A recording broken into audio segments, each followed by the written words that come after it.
ሲመካከሩ ይግባባሉ። ሰዎች ሲነጋገሩ ይበልጥ ይተዋወቃሉ።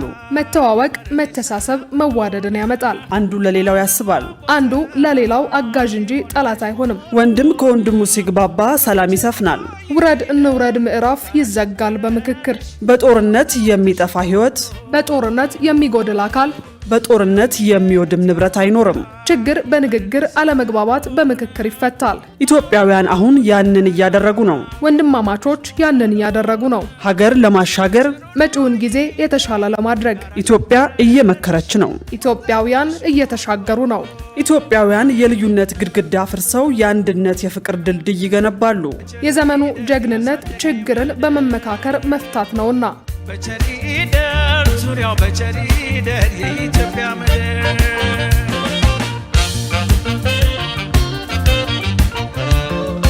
አርዕስተ ዜና። በሀገራዊ ምክክር ጉባኤው እስካሁን ውሳኔ ላይ የተደረሰበት አጀንዳ የለም ተባለ። ከውጭ በሰሜናዊ ናይጄሪያ ብቻ ተወስኖ የነበረው ጥቃትና እገታ ወደ ሌሎች የሀገሪቱ ክፍሎች እየተስፋፋ መምጣቱ ተገለጸ።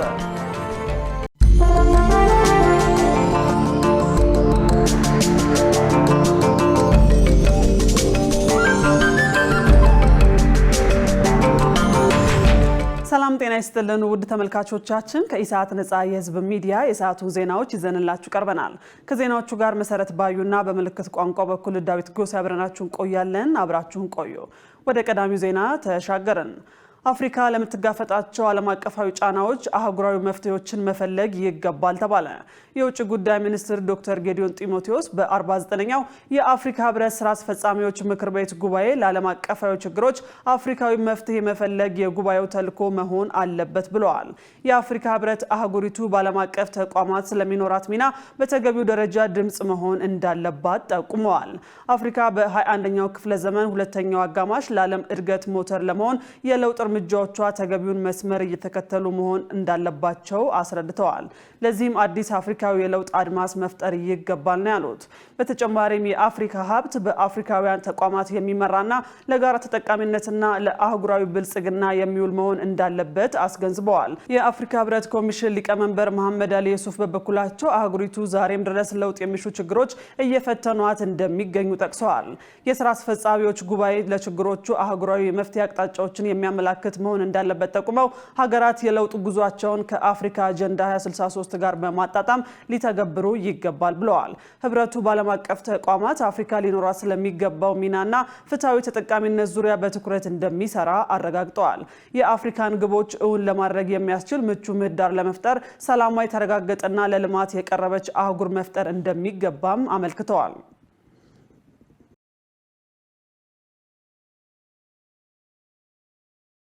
በሀገራዊ ምክክር ጉባኤው የተበታተኑ ሀሳቦች ወደ መድረኩ እየመጡ እንጂ እስካሁን ውሳኔ ላይ የተደረሰበት አጀንዳ የለም ሲሉ ፕሮፌሰር መስፍን አርአያ ተናገሩ። በሂደቱ ተመካካሪዎች የሚመክሩባቸውን ጉዳዮችና የሚያቀርቧቸው ሀሳቦች እየተሰነዱ መሆኑን ኮሚሽነሩ አስታውቀዋል። ገነት ዘዘው ተጨማሪ አላት።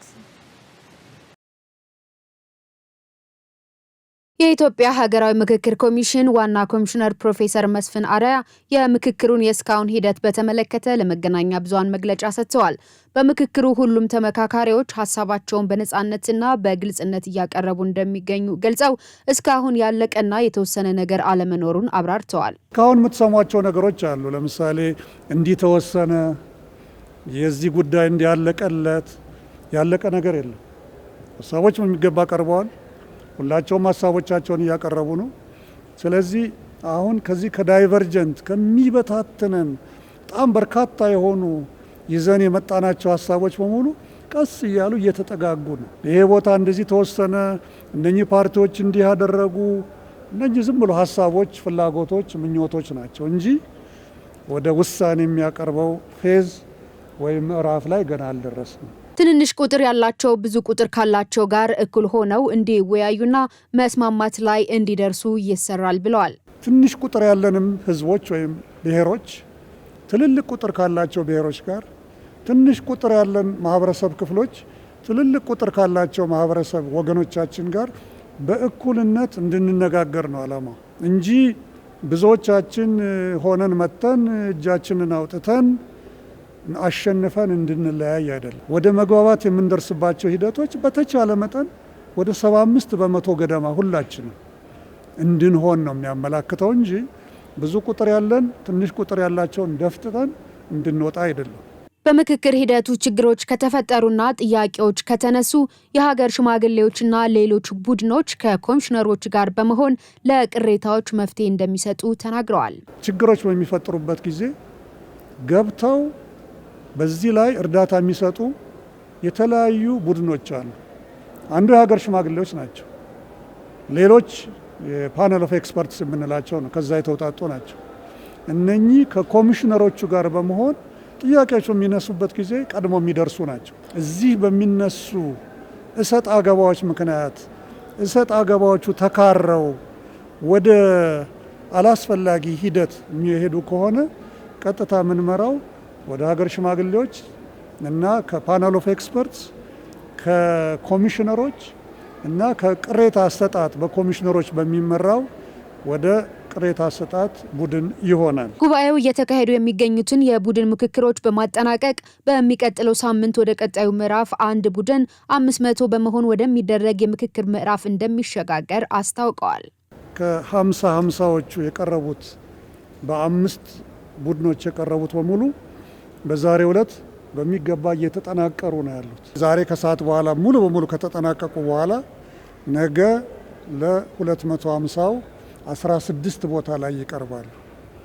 ስለዚህ እንደገና ለመድገም ያህል 10 400 ቦታ 50 80 ቦታ አሁን የሚቀጥለው ፌዝ ላይ ይሄ 250 የሚባለው ምን ይባላል? ስልታዊ ቡድን ይባላል። ስለዚህ ሂደታችን ይህን ይመስላል።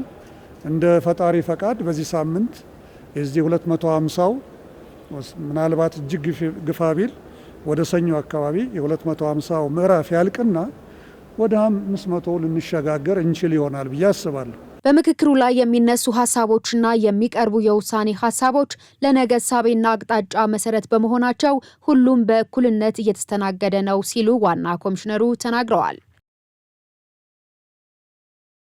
ወደ መቀሌ ዩኒቨርሲቲ የሚገቡ የ12ኛ ክፍል ሀገር አቀፍ ማጠቃለያ ተፈታኝ ተማሪዎችን በተመለከተ ያለው የጸጥታ ሁኔታ የማያሰጋ መሆኑ ተገለጸ።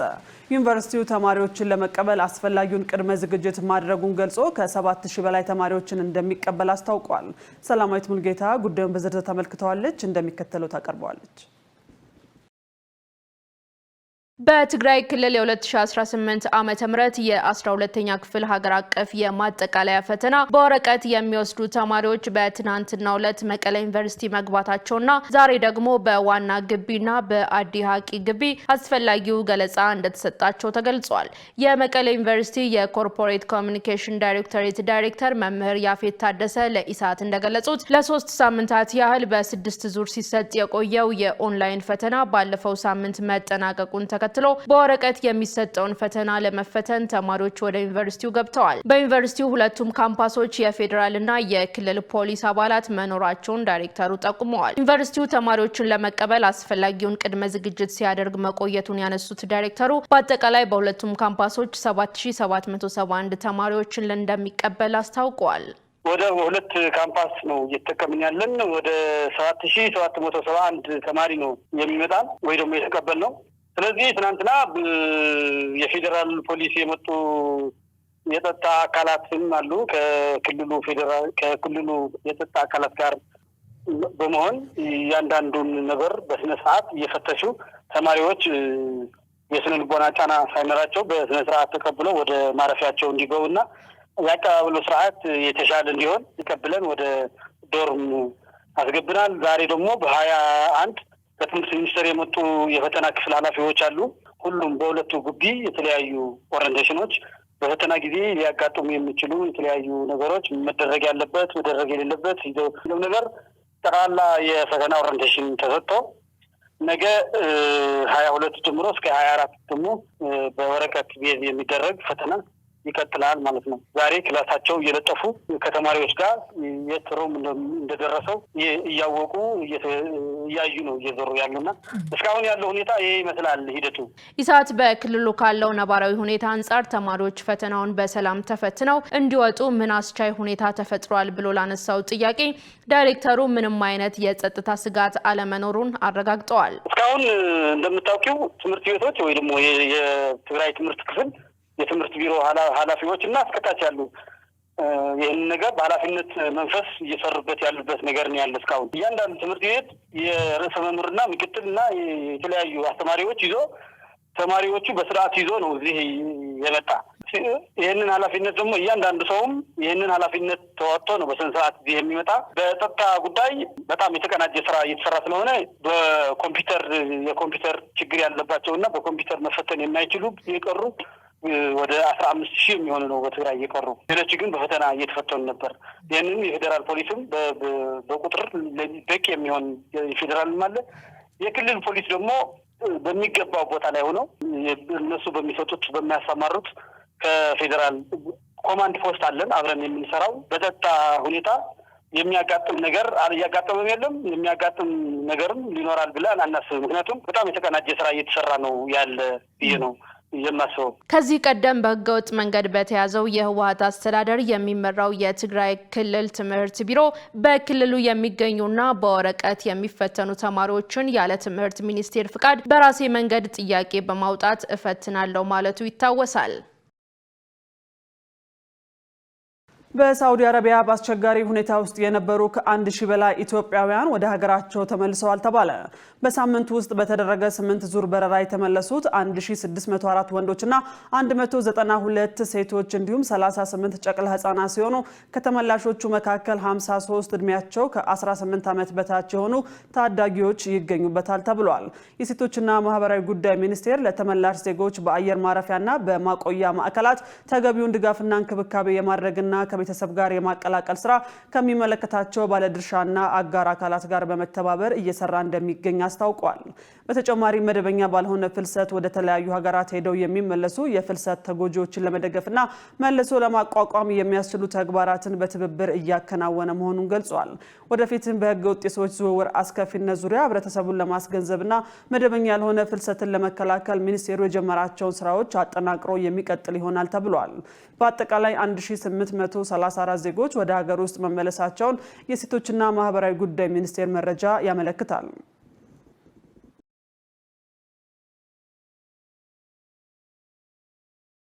ህብረተሰቡ ስለ ቫይራል ሄፓታይተስ በሽታ ያለው ግንዛቤ አነስተኛ መሆኑ ተገለጸ። የበሽታው የስርጭት ምጣኔ በአፋር ክልል እየጨመረ መሆኑን የጤና ሚኒስቴር አስታውቋል። የዚህን ዜና ዝርዝር ትዕግስት ተስፋዬ እንደሚከተለው ታቀርበዋለች። የጤና ሚኒስቴር ከሌሎች አጋር አካላት ጋር በመሆን የቫይራል ሄፓታይተስ ምርመራና ሕክምና አገልግሎት ላይ ያሉ የተደራሽነት ተግዳሮቶችን እናስወግድ በሚል መሪ ሀሳብ የዓለምን የሄፓታይተስ ቀን አስመልክቶ በቅዱስ ጴጥሮስ ሆስፒታል መግለጫ ሰጥቷል። በመግለጫው ላይ የተገኙት በኢትዮጵያ የዓለም ጤና ድርጅት ተወካይ የሆኑት ዶክተር ሰብለ አባተ በህብረተሰቡ በኩል ስለ በሽታው ያለው ግንዛቤ አነስተኛ መሆን በሽታውን ለመከላከል የሚደረገው ሂደት ውስጥ ተጽዕኖ እየፈጠረ ነው ብለዋል። በመሆኑም ግንዛቤ መፍጠር ላይ ትኩረት አድርጎ መስራትና የሕክምና ተደራሽነቱን ማስፋት ይገባል ሲሉ ገልጸዋል። ተግዳሮቶቹ ምንድናቸው ብለን ስናስብ አንደኛ የህብረተሰባችን ግንዛቤ በጣም ዝቅተኛ ነው እና ህብረተሰባችን ግንዛቤን እንዴት ማሳደግ እንችላለን የሚለው ጋር መስራት አለብን። ሁለተኛ ሄፓታይተስ ቢ እና ሲ ጋር አብረው የሚኖሩ ሰዎች የመገለልና የመድሎ ፍራቻ አላቸው። እሱን እንዴት አድርገን መቅረፍ አለብን የሚለውንም አብረን መስራት አለብን ነው። ሶስተኛ እንደ አገር የፖለቲካል ኮሚትመንት እንደገና ደግሞ ሀብትን አሰባስቦ ለነዚህ ስራዎች መስፋፋት ትልቅ እርምጃ መውሰድ አለበት። በጤና ሚኒስቴር HIV ኤድስና የሄፓታይተስ በሽታ መከላከልና መቆጣጠር ዋና ስራ አስፈጻሚ ፍቃዱ ያደታ በበኩላቸው በሽታውን በክትባት መከላከል እንደሚቻል ገልጸው ለመከላከልና ለመቆጣጠር እየተሰራ መሆኑን ተናግረዋል። በቅርቡም በተደረገ ጥናት የቫይራል ሄፓታይተስ ቢ የስርጭት ምጣኔ ከ9.4% በላይ መሆኑን አንስተው በተለየ ሁኔታ በአፋር ክልል የበሽታው ስርጭት ምጣኔ እየጨመረ መሆኑን ጠቁመዋል። በ2017 በተደረገው ዳሳ ጥናት ቫይራል ሄፓታይተስ ቢ የስርጭት ምጣኔ ከ9.4% በላይ ነው። በሀገራችን ህዝብ ቁጥር ስናሰላው ከ10 ሚሊዮን በላይ እንደሆነ ያሳያል። ቫይራል ሄፓታይቲስ ሲም 2% ነው። ይህም በሚሊዮኖች የሚቆጠሩ ሰዎች በዚህ ተጠቅቶ እንዳሉ ይህ ጥናት ያሳያል ማለት ነው። ከክልል ስናይ ደግሞ በአፋር ክልል ውስጥ በከፍተኛ ስርጭት ነው የሚገኘው ከ28% በላይ መሆኑን ያሳያል። በዝቅተኛ ቁጥር ተብሎ የተቀመጠው ሐረሪ ክልል ላይ 4.9% በታች መሆኑን መረጃዎች ይጠቁማሉ ማለት ነው። 9.4ቱ ከ10 ሚሊዮን በላይ ነው በምንልበት ጊዜ ከነዚህ ውስጥ ከ15 እስከ 20% የሚሆኑት ወይ የጉበት ሲሮሲስ ወይ ደግሞ የጉበት ካንሰር ወይ ደግሞ የጉበት ፋይለሪን ያጋጥማቸዋል ማለት ነው። ይበልጥ ተጋላጭ ናቸው የሚባሉ የህብረተሰብ ክፍሎች ሄፓታይተስ ቢሲ ካሉበት ሰው ጋር የትዳር ወይም የወሲብ አጋር የሆኑ ወይም በቅርበት የሚኖሩ አዋቂዎችና ህጻናቶች ናቸው። የቅዱስ ጴጥሮስ ሆስፒታል ዋና ስራ አስፈጻሚ ዶክተር አብርሃም እሸቱ ሁኔታውን አስመልክቶ ተከታዩም ብለዋል። ይህ ሆስፒታል አሁን ላይ ከ502 አልጋ በላይ ያለው በአመት ከ250 ሺህ ሰዎች በላይ የሚስተናገዱበት በቀዶ ህክምና ከ6000 በላይ ቀዶ ህክምና የሚደረግበት ሆስፒታል ነው። ያለፉት ስትራቴጂክ አመቶቻችን ምን ይመስላሉ የሚለውን ጥናት ለማድረግ ሙከራዎች አድርገን ነበር።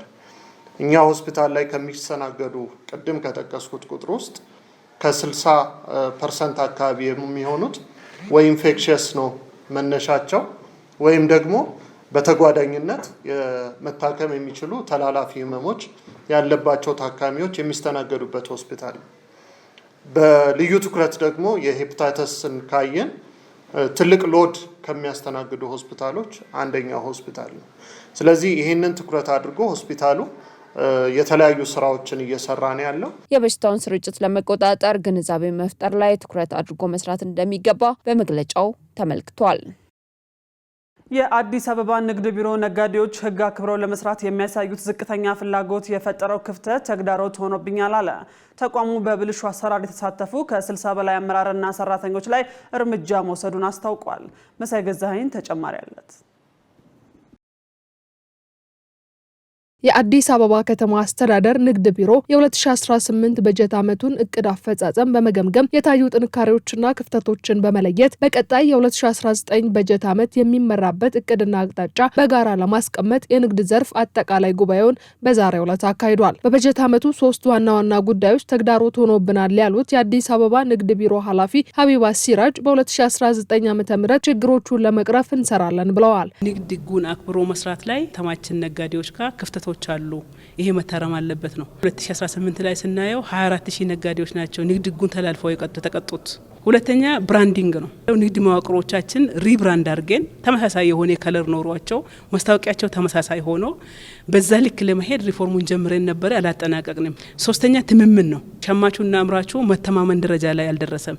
ኤክስፓየርድ የሆነውን የሚሸጥ ነጋዴ አለ፣ ኪሎ ቀንሶ የሚሸጥ ነጋዴ አለ፣ ብራንዱን ቀይሮ የሌላውን ብራንድ ለጥፎበት የሚሸጥ ነጋዴ አለ። ገዢውም እየተጠራጠረ እነዚህ ነገሮችን እያየ ነው የሚገዛውና ሸማቹና ሻጩ መካከል ትምምን የመፍጠር ስራ፣ የአቅም ግንባታ ስራዎች፣ የስታንዳርድ ስራዎች አሁንም ይቀሩናል የሚለውን 3 ዋና ዋና ተግዳሮቶችን ለይተናል። እነዚህን ለመሻገር ደግሞ ለሚቀጥለው 2019 አሁን ተግዳሮት ነው ብለን የለየናቸው ብቻ ሳይሆን በብዙ መልኩ ደግሞ እጥፍ አድርገን ለመስራት ትኩረት አድርገን እንሰራለን ማለት ነው። ኃላፊዋ አክለው በበጀት ዓመቱ በብልሹ አሰራር ተሳትፎ የነበራቸው ከ60 በላይ አመራርና ሰራተኞች እንዲሁም ነጋዴዎች ላይ እርምጃ መወሰዱን አስታውቀዋል። ከ60 በላይ ሰራተኞች ላይ እርምጃ ተወስዷል በ2018 ማለት ነው። ይሄ ብቻ አይደለም፣ ሰራተኞቻችን ብቻ ሳይሆን ሰንበት ገበያ ላይ ከትስስር ያወጣናቸው ድንኳናችን የነጠቅናቸው ቦታ የነጠቅናቸው ነጋዴዎች ቁጥራቸው ቀላል አይደለም። በተመሳሳይ ከገበያ ማዕከል ያባረርናቸው አሉ። ከገቡ በኋላ ምርትን ጨምሮ በተለጠፈ ዋጋ የማይሸጡትን በዚህ ባሳለፍነው 15 ቀን ብቻ 6 ነዳጅ ማደያ ላይ 3ቱ ላይ ክስ እንዲመሰረትበት አድርገናል። ካሊብሬሽንን በ20 ሊትር ቅሸባ የሚሰሩትን ተመሳሳይ ነዳጅ አቅርቦት እንዲቋረጥ ለሚቀጥለው 3 ወራት እንዲቋረጥባቸው 3 ተቋማቶች ላይ እንደዚሁም ደግሞ ወደ 93 ተቋማት ላይ ደግሞ ማስጠንቀቂያ ጽፈንባቸዋል። ይሄ ንግድ ተቋምን እንደዛ ካልሆነ መምራት አይቻልም። ርህራሄ የሌለው እርምጃ ካልተወሰደ በሰራተኛው ላይም በነጋዴው ላይም በዚህ ልክ ነው እየተመራ ያለው። በዘመናዊ የንግድ ምዝገባና ፈቃድ አገልግሎት 16 አገልግሎቶችን በኦንላይን ስርዓት በማቅረብ በአጠቃላይ 706855 አገልግሎት መሰጠታቸው ተገልጿል። ሆኖም በንግዱ ተሳትፎ ለሚያደርጉ አካላት አዲስ የተሰጡና የተዘጉ የንግድ ፍቃዶች መኖራቸውን ወይዘሮ ሀቢባ አስረድተዋል። አሁን ለ2018 ከንግድ ስርዓቱ የወጡት ከ10 ሺህ በታች ናቸው። ይሄ ደግሞ ከ470 ሺህ ጋር ስታነጻጽር እስከ 10% ቶለረብል ሬት ነው። ንግድ ስርዓቱ ውስጥ ሰው ይገባል፣ ከንግድ ስርዓቱን ደግሞ ሰው ይወጣል። ይሄ በጣም ምንት የሚባለው ቁጥሩ ነጋዴዎች ወይ ከንግድ ስርዓቱ ደግሞ ይወጡም አሉ። ዛሬ ላይ ግን 470 ሺህ የጸና ንግድ ፍቃድ ያላቸው ነጋዴዎች አሉ። ይሄ ምንድነው? ወደ ንግድ ስርዓቱ መግባት በቀለለ ቁጥር አብዛኛው ሰው ንግድ ፍቃድ ማውጣት ላይ አገልግሎቱ መሻሻሉን የሚያሳየው ኢንዲኬተር ነው ማለት ይቻላል። የአዲስ አበባ ንግድ ቢሮ የንግድ ፍቃድ አሰጣጥና የንግድ ስርዓቱን ለማዘመን በርካታ ስራዎች እየሰራ መሆኑን አመልክቷል። ውድ ተመልካቾቻችን የሰዓቱ ዜናዎች አሁንም እንደቀጠሉ ናቸው። አሁን ደግሞ የቢዝነስና የኢኮኖሚ ዜናዎች ወደ እናንተ የሚደርሱበት ሰዓት ላይ ደርሰናል። ዜናዎችን ይዛ ሰላማዊት ሙሉጌታ እየጠበቀችን ነው።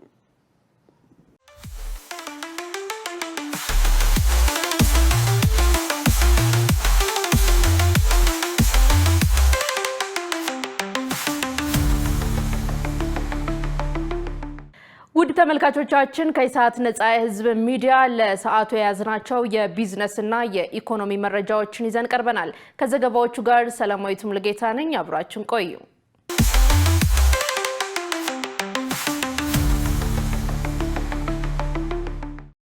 የገንዘብ ሚኒስትር አህመድ ሽዴ ከአሜሪካ የንግድ ሚኒስቴር የአፍሪካ ጉዳዮች ረዳት ሚኒስትር ማርክ ሚሼል ጋር ተወያዩ። ሁለቱ ወገኖች በውይይታቸው በኢትዮጵያ የኢኮኖሚ ማሻሻያ፣ የኢንቨስትመንት አማራጮችና የሀገሪቱን የኢኮኖሚ ትብብር የሚያሳድጉ አዳዲስ የኢንቨስትመንት መስኮችን ማስፋት በሚቻልባቸው ጉዳዮች ዙሪያ መክረዋል። ሚኒስትሩ ኢትዮጵያ ተግባራዊ ባደረገችው የማክሮ ኢኮኖሚና መዋቅራዊ ማሻሻያ የተመዘገቡ ቁልፍ ስኬቶችን በተመለከተ ገለጻ አድርገዋል። ሀገራዊ ማሻሻያው ለግሉ ዘርፍና ለውጭ ቀጥተኛ ኢንቨስትመንት ምቹ ሁኔታ መፍጠሩን ጠቅሰው መንግስት በዘርፉ ተወዳዳሪነትን ለማጠናከር የንግድ እንቅስቃሴዎችን ለማሻሻልና ለውጭ አልሚዎች አማራጮችን ለማስፋት ቁርጠኛ መሆኑን ተናግረዋል። ማርክ ሚሼል በበኩላቸው ኢትዮጵያ በማሻሻያው ያስመዘገበቻቸውን ውጤቶች እንዲሁም መንግስት የኢንቨስትመንት ዘርፉን ለማሻሻል እያከናወናቸው ያሉ ጥረቶችን አድንቀዋል። የሁለቱን ሀገራት የንግድና የኢንቨስትመንት ትብብር ማጠናከር እንደሚገባ ጠቅሰው የአሜሪካ ኩባንያዎች በኢትዮጵያ ያላቸውን ተሳትፎ እንዲያሳድጉ ተቋማቸው አስፈላጊውን ድጋፍ እንደሚያደርግ አረጋግጠዋል። በተጨማሪም የአሜሪካ የገንዘብ ተቋማት የቢሾፍቱ ዓለም አቀፍ አውሮፕላን ማረፊያ ግንባታ ፕሮጀክትን ለመደገፍ ባላቸው ፍላጎት ዙሪያ መወያየታቸውን የገንዘብ ሚኒስቴር መረጃ ያመለክታል። የነዳጅ አቅርቦትና ስርጭት ዘርፍ ለብልሹ አሰራር የተጋለጠ መሆኑ ተገለጸ። ዘርፉን ለማዘመን የዲጂታል የአሰራር ስርዓት መዘርጋት እንደሚገባ የንግድና ቀጠናዊ ትስስር ሚኒስቴር አስታውቋል። የነዳጅና ኤነርጂ ባለስልጣን የነዳጅ ግብይቱን መቆጣጠር የሚያስችሉ የመሰረተ ልማት ስራዎችን አስመርቋል። በምረቃ መርሃ ግብሩ ላይ የተገኙት የንግድና ቀጠናዊ ትስስር ሚኒስቴር ዶክተር ካሳሁን ጎፌ እንደገለጹት የነዳጅ ዘርፉ ለብልሹ አሰራር የተጋለጠ በመሆኑ በዲጂታል ስርዓት እንዲታገዝ የተቀናጀ የነዳጅ ስርዓት አሰራር ይፋ ተደርጓል። አሁን ላይ 300 በላይ ዝርዝርና 47 ጥቅል አገልግሎቶች በዲጂታል ስርዓት ውስጥ ተካተዋል ያሉት ሚኒስትሩ በቀጣይ እነዚህ አገልግሎቶች በኤግዚቢሽን መልክ ለህዝቡ ይፋ ይሆናሉ ብለዋል። የነዳጅና ኤነርጂ ባለስልጣን ዋና ዳይሬክተር ዶክተር ደስታ መኳንንት በበኩላቸው ባለስልጣኑ በአዲስ መልክ ከተቋቋመ በኋላ የቁጥጥር ስራዎች የማጠናከርና የነዳጅ አቅርቦትን ማሻሻል በርካታ ስራዎች ተሰርተዋል ብለዋል። የጂፒኤስ ትራኪንግ ሲስተም ተግባራዊ ከተደረጉ የቁጥጥር ስራዎች መካከል አንዱ መሆኑን ገልጸው 29 የነዳጅ እንዲሁም 36 የኤነርጂ ዘርፍ አገልግሎቶች በኦንላይን እየተሰጡ እንደሚገኝ ተናግረዋል። ዘገባው የጋዜጣ ፕላስ ነው። የፋይናንስ ተቋማት በኢትዮጵያ ሰነደ መዋለ ንዋዮች ገበያ ላይ እንዲመዘገቡ ጥሪ ቀረበ። ባንኮች፣ የኢንሹራንስ ኩባንያዎችና የፋይናንስ ተቋማት በኢትዮጵያ ሰነደ መዋለ ንዋይ ገበያ ላይ እንዲመዘገቡ ጥሪ ቀርቧል። የአቢሲኒያ ባንክ በኢትዮጵያ ሰነደ መዋለ ንዋዮች ገበያ ላይ በዛሬው ዕለት በይፋ ተመዝግቧል። የኢትዮጵያ ብሔራዊ ባንክ ገዥ ዶክተር ኢዮብ ተካልኝ በስነ ስርዓቱ ላይ እንደተናገሩት ባለፉት ዓመታት የኢትዮጵያን ኢኮኖሚ ለመቀየር ከተሰሩ ስራዎች መካከል የካፒታል ገበያ መመስረት አንዱ መሆኑን ተናግረዋል። መንግስት የቁጥጥር ስራዎችን በመስራት ክፍተቶችን ለመድፈንና የአማካሪዎችን አቅም ለማሳደግ የሚሰሩ ስራዎችን እንደሚያጠናክር ጠቅሰው የአቢሲኒያን ባንክ ተሞክሮ በመውሰድ ሌሎች ባንኮች፣ የኢንሹራንስ ኩባንያዎችና የፋይናንስ ተቋማትም እንዲመዘገቡ ጥሪ አቅርበዋል። የኢትዮጵያ ሰነደ መዋለ ንዋዮች ገበያ ዋና ስራ አስፈጻሚ ዶክተር ጥላሁን እስማኤል በበኩላቸው ተቋማቸው ከተቋቋመ 2 ዓመት በሚጠጋው ጊዜ ውስጥ ከተመዘገቡ የፋይናንስ ተቋማት መካከል አቢሲኒያ ባንክ 6ኛው ኩባንያ መሆኑን ተናግረዋል። የብሔራዊ ባንክ የፋይናንስ ዘርፉን ለመደገፍ ያደረገው ጥረት ውጤት መሆኑን ያነሱት ዶክተር ጥላሁን ባለፉት ዓመታት የተደረጉ የማክሮ ኢኮኖሚ ማሻሻያዎችና የካፒታል ገበያ ባለስልጣን ስራዎች ድምር ውጤት ነው ብለዋል። የአቢሲኒያ ባንክ ዋና ስራ አስፈጻሚ አቶ በቃሉ ዘለቀ ይህ አጋጣሚ ለባንኩ ብቻ ሳይሆን ለኢትዮጵያ የፋይናንስና የመድን ዘርፎች ለካፒታል ገበያ መስፋፋት እንዲሁም ለሀገሪቱ ዘላቂ ኢኮኖሚያዊ እድገት ወሳኝ መሆኑን ተናግረዋል ሲል የዘገበው ጋዜጣ ፕላስ ነው። በሌላ ዜና የኢትዮጵያ ልማት ባንክ በግጭት በተጎዱ አካባቢዎች ለሚገኙ የጥቃቅን አነስተኛና መካከለኛ ኢንተርፕራይዞች ብድር ሊሰጥ መሆኑ ታወቀ። በአፋር፣ በአማራና በትግራይ ክልሎች ለሚገኙ የማኑፋክቸሪንግ አገልግሎት፣ ንግድ ስራ፣ ኮንስትራክሽንና የግብርና ማቀነባበሪያ ኢንተርፕራይዞች የ31 ሚሊዮን ዩሮ ብድር ይቀርባል ተብሏል። የባንኩ የጥቃቅን አነስተኛና መካከለኛ ኢንተርፕራይዞችና የግሪን ኢኮኖሚ ፕሮጀክቶች ዳይሬክተር በፍቃዱ ብድሩ በተመጣጣኝ የወለድ መጠን ስርዓት እንደሚቀርብ ገልጸዋል። ለኢንተርፕራይዞች የቀረበው ብድር በአነስተኛ የወለድ መጠን በተመረጡ 4 ባንኮችና 1 የማይክሮ ፋይናንስ በኩል እንደሆነ ተመልክቷል። ብድሩ በሴቶችና በወጣቶች ለተቋቋሙ ኢንተርፕራይዞች ቅድሚያ የሚሰጥ ነው። ብድሩን የሚያቀርበው የጀርመን ልማት ባንክ መሆኑ ታውቋል። የአውሮፓ ህብረትና የኢትዮጵያ ልማት ባንክ በግጭትና በተፈጥሮ አደጋ ለተጎዱ አካባቢዎች ለሚገኙ ኢንተርፕራይዞች በዝቅተኛ የወለድ መጠን ብድር ለማቅረብ የሚያስችል ስምምነት ከአጋር አካላት ጋር ባለፈው ግንቦት ወር ላይ መፈራረማቸው ይታወሳል። ውድ ተመልካቾቻችን አሁን ደግሞ የውጭ ምንዛሬና የብሔራዊ ባንክ የወርቅ ግብይት መረጃ ተከታትለን እንመለስ።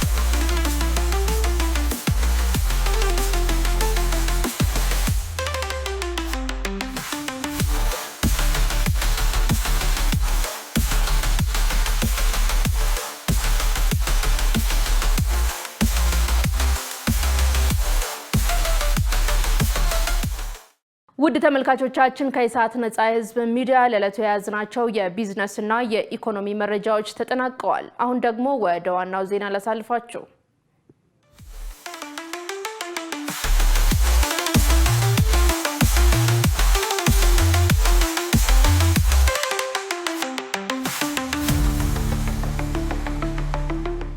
ውድ ተመልካቾቻችን አሁን ደግሞ ከውጭ ዜና ምንጮች ወዳገኘናቸው ዜናዎች ተሻገረን። በሰሜናዊ ናይጄሪያ ብቻ ተወስኖ የነበረው ጥቃትና እገታ ወደ ሌሎች የሀገሪቱ ክፍሎች እየተስፋፋ መምጣቱ ተገለጸ። ጥቃትና እገታው በትምህርት ቤቶች ላይ የሚፈጸም እንደመሆኑ የህፃናት ደህንነትና የትምህርት ስርዓቱ ስጋቱ ውስጥ መውደቁ ተሰምቷል። ዮሐንስ ተስፋ ጉዳዩን በዝርዝር ተመልክቶታል። ባለፈው ወር በናይጄሪያ ኦዮ ግዛት ውስጥ በሚገኙ 3 ትምህርት ቤቶች ላይ በታጠቁ አማጽያን በተፈጸመ ጥቃት 39 ተማሪዎችና 7 መምህራን ታግተው ተወስደዋል። ታጋቾቹ እስካሁን በሰዎች እጅ የሚገኙ ሲሆን ወላጆችና የሲቪል ማህበራት ተወካዮች በአስቸኳይ እንዲለቀቁ ግፊት ማድረጋቸውን ቀጥለዋል። ከዚህ ቀደም መሰል እገታዎች በዋናነት በሰሜናዊ ናይጄሪያ የሚፈጸሙ የነበረ ቢሆንም አሁን ግን ጥቃቱ በደቡብ ምዕራብ ናይጄሪያ ወደምትገኘው ሰላማዊያ የኦዮ ግዛት መሸጋገሩ አደጋው በመላ ሀገሪቱ መስፋፋቱን ያሳያል። የተባበሩት መንግስታት ድርጅት ያወጣው መረጃ እንደሚያሳየው እንደ አውሮፓውያኑ በ2009 በሀገሪቱ የአማጽያን እንቅስቃሴ ከተጀመረ ወዲህ 1400 ገደማ የሚሆኑ ትምህርት ቤቶች ጥቃት ተፈጽሞባቸዋል፣ ተዘርፈዋል፣ እንዲሁም ወድመዋል። በአሁኑ ወቅት ተማሪዎች ዘንድ ተጠግቶ ማስተማር በጣም አሳሳቢና አስፈሪ ሆኗል። አደጋው በህፃናት ወይም በሁለተኛ ደረጃ ተማሪዎች ላይ ብቻ የተወሰነ ሳይሆን በናይጄሪያ ዩኒቨርሲቲዎች በሚማሩ አዋቂዎች ላይም ጭምር ደርሷል። ለምሳሌ በቅርቡ በጆስ ዩኒቨርሲቲ ተማሪዎች ተጠልፈዋል፣ ግድያም ተፈጽሟል። ይህም አንዳንዶቹ ተማሪዎች ትምህርታቸውን ለማቋረጥ ወይም ወደ ሌላ ስፍራ ለመቀየር እስከ ማሰብ እንዲደርሱ አድርጓቸዋል።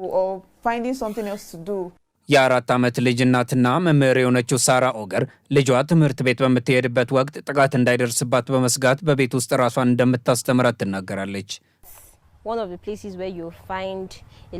ትምህርት ቤት ብዙ ሰዎች በአንድ ላይ የሚሰበሰቡበት ቦታ ነው። በተለይም ህጻናት የበለጠ ለጥቃት ተጋላጭ በመሆናቸውና መከላከል ስለማይችሉ ለጥቃት ይጋለጣሉ። የተባበሩት መንግስታት የትምህርት ሳይንስና ባህል ድርጅት ዩኔስኮ እንደገለጸው በናይጄሪያ ከ20 ሚሊዮን በላይ ዕድሜያቸው ለትምህርት የደረሰ ህጻናት ከትምህርት ገበታ ውጭ ሆነዋል። በዩኔስኮ መረጃ መሰረት ናይጄሪያ ከኢትዮጵያና ፓኪስታን ጋር በመሆን በርካታ ዕድሜያቸው ለትምህርት የደረሱ ህጻናት ከትምህርት ውጭ ከሆኑባቸው የዓለም ሀገራት በግንባር ቀደምትነት ትመደባለች። በሌላ በኩል የማህበረሰብ መሪዎች መንግስት ለትምህርት ቤቶችና ተማሪዎች የተጠናከረ ጥበቃ እንዲያደርግ ጥሪ እያቀረቡ ይገኛሉ። ይህ ካልሆነ ግን ሁኔታው እየባሰ እንደሚሄድ ያስጠነቅቃሉ። በትምህርት ቤቶች ግቢ ውስጥም ሆነ ውጪ የሚቆሙ የሰለጠኑ የጸጥታ አካላት መመደብ አለባቸው። በእኛ ጊዜ የመንግስት ትምህርት ቤቶች ተማርን። በዚያን ጊዜ ትምህርቱ ጥሩ ነበር። አሁን ግን ባለስልጣናትና ሀብታሞች ልጆቻቸውን ወደ ግል ዩኒቨርሲቲዎች ወይም ወደ ውጭ ሀገር ይልካሉ።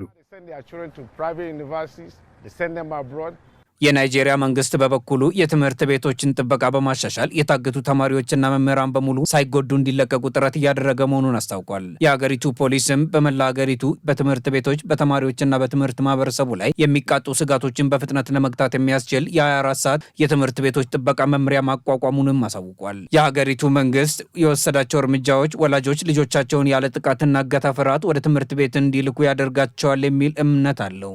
ዜናውን ስናጠናቅር ሲጂቲኤን አፍሪካንና ሌሎች ምንጮችን በዋቢነት ተጠቅመናል።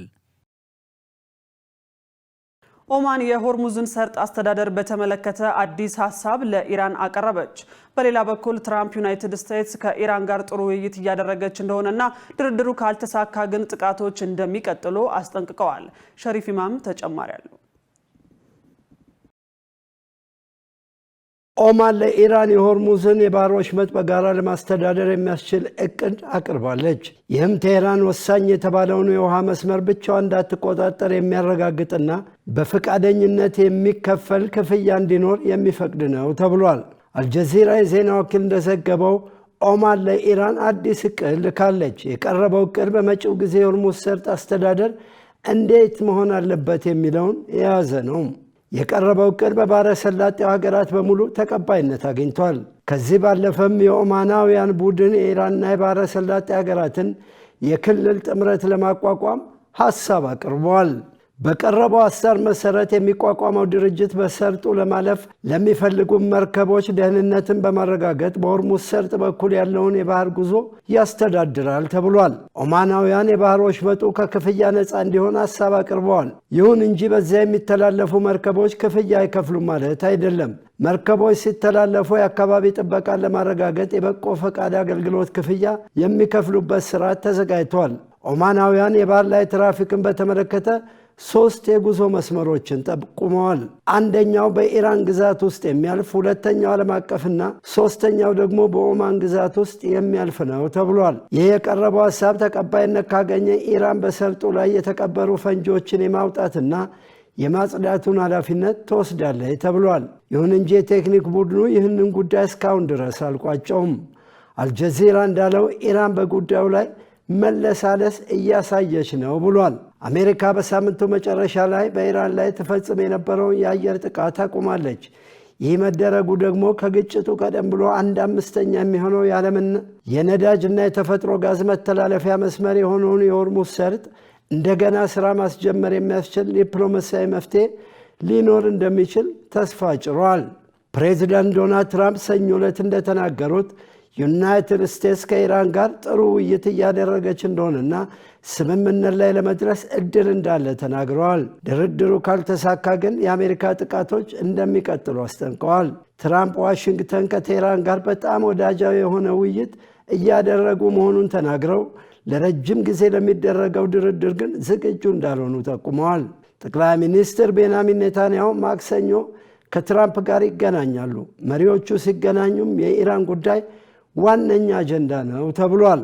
የኢራን የውጭ ጉዳይ ሚኒስትር አባስ አራጋቺ ከኦማንና ከሳውዲ አቻዎቻቸው ጋር የሆርሙዝ የባህር ወሽመጥን በተመለከተ ተነጋግረዋል። በአካባቢው መረጋጋትን ለመፍጠርና በሰርጡ ላይ የተጣለውን እገዳ ለማንሳት ትብብርን ማጠናከርና የጋራ የሆነ ዲፕሎማሲያዊ ጥረት ያስፈልጋል ማለታቸውን የኢራን የውጭ ጉዳይ ሚኒስቴር መግለጫ አስታውቋል።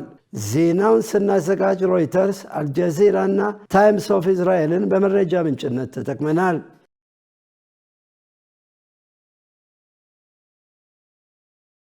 ውድ ተመልካቾቻችን አሁን ደግሞ የስፖርት ዜናዎች ወደ እናንተ የሚደርሱበት ሰዓት ላይ ደርሰናል።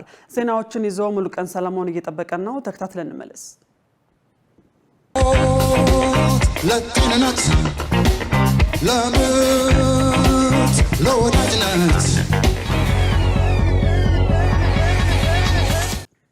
ሰላም ጤና ይስጥልን ተመልካቾቻችን፣ ከኢሳት ነጻ ህዝብ ሚዲያ ለምሽቱ ያዘጋጀናቸውን የስፖርት መረጃዎች ይዘን ቀርበናል። ከመረጃዎቹ ጋር ሙሉቀን ሰለሞን ነኝ።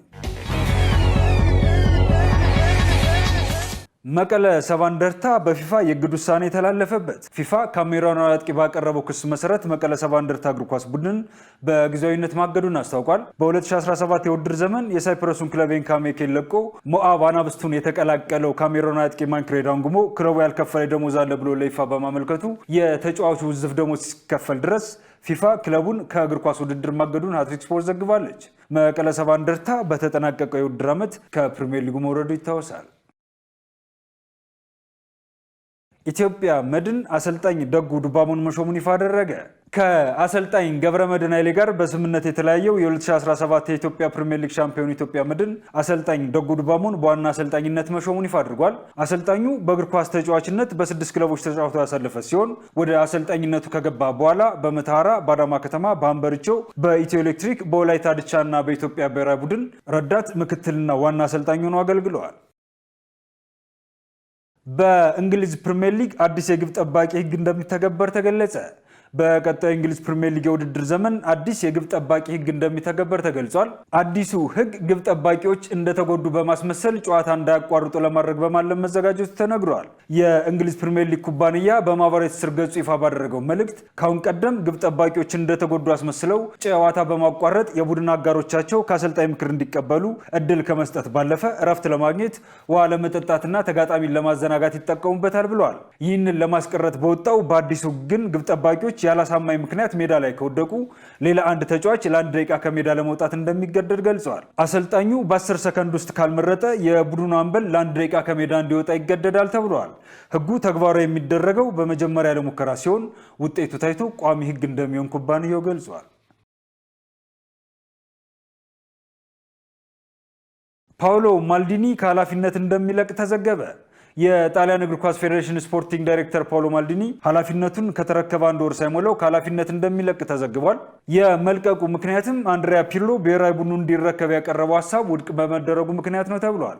የጣሊያን ፖለቲከኞች አንድሪያ ፒርሎ ከሩሲያ ተቋም ጋር ባላቸው ግንኙነት ምክንያት በኃላፊነት እንዳይሾሙ የጣሊያን እግር ኳስ ፌዴሬሽን ላይ ጫና በማሳደራቸው ፌዴሬሽኑ የፒርሎን አሰልጣኝነት እጩነት ውድቅ አድርገዋል። በዚህ ውሳኔ ያልተስማማው ፓውሎ ማልዲኒም በገዛ ፍቃዱ ከኃላፊነት እንደሚለቅ የተዘገበ ሲሆን በማልዲኒ ምትክ ሌላኛው የቀድሞ የብሔራዊ ቡድኑ ተጫዋች ጆርጂዮ ቼሊኒ ተኳል ተብሎ እንደሚጠበቅ ፉትቦል ኢታሊያ ዘግቧል። ፔፕ ጋርዲዮላ እና ካርሎ አንቸሎቲን ጠይቆ ያልተሳካለት የጣሊያን ብሔራዊ ቡድን በቀጣይ አሰልጣኝ ሮቤርቶ ማንቺኒ ሊሾም እንደሚችል በዘገባው ተመልክተዋል። ተመልካቾቻችን ከኢሳት ነጻ ህዝብ ሚዲያ የሚተላለፉላችሁ የምሽት ስፖርት መረጃዎቻችን እንደቀጠሉ ናቸው። ወደ ዝውውር መረጃዎቻችን እንለፍ። ሊድስ ዩናይትድ የማንቸስተር ሲቲውን ግብ ጠባቂ ጄምስ ትራፎርድን ለማስፈረም መቃረባቸው ተዘገበ። የ35 ዓመቱ ዌልሳዊ ግብ ጠባቂ ካርል ዳሎ ክለቡን በመልቀቅ ማንቸስተር ዩናይትድን መቀላቀሉን ተከትሎ ግብ ጠባቂ ሲያፈላልግ የነበረው ሊድስ ዩናይትድ የ23 ዓመቱን እንግሊዛዊ ጄምስ ትራፎርድ በ40 ሚሊዮን ፓውንድ እና ተጨማሪ ክፍያ ለማስፈረም መቃረቡን ዘ አትሌቲክ ዘግቧል። ከማንቸስተር ሲቲ ጋር የተለያየው ጆን ስቶንስ ወደ ኢንተር ሚላን ለማምራት እንደተስማማም ተገልጿል። የ32 ዓመቱ እንግሊዛዊ ተከላካይ መስመር ተጫዋች ጆን ስቶንስ ኢንተር ሚላንን በነፃ ዝውውር ለመቀላቀል መስማማቱን የጣሊያን መገናኛ ብዙሃን ዘግበዋል። ተጫዋቹ የ2 ዓመት ኮንትራት ለመፈረም ሲስማማ በአመት 4 ሚሊዮን ዩሮ ያገኛል ተብሏል። ተመልካቾቻችን ከኢሳት ነጻ ህዝብ ሚዲያ ለምሽቱ ያዘጋጀናቸው የስፖርት መረጃዎቻችን የተከታተሏቸውን ይመስሉ ነበር። ከመረጃዎቹ ጋር ሙሉቀን ሰለሞን አብሬያችሁ ቆየው። መልካም ጊዜ ይሁንላችሁ። ለጤንነት፣ ለምርት፣ ለወዳጅነት ውድ ተመልካቾቻችን ከኢሳት ነጻ የህዝብ ሚዲያ የሰዓቱ ዜናዎች በዚሁ ተጠናቀዋል። ከዜናዎቹ ጋር አብረናችሁ የቆየነው እኔ መሰረት ባዩና በምልክት ቋንቋ በኩል ዳዊት ጎሳዬ ነበርን። ጥሩ ጊዜ ከኢሳት ጋር ሰላም።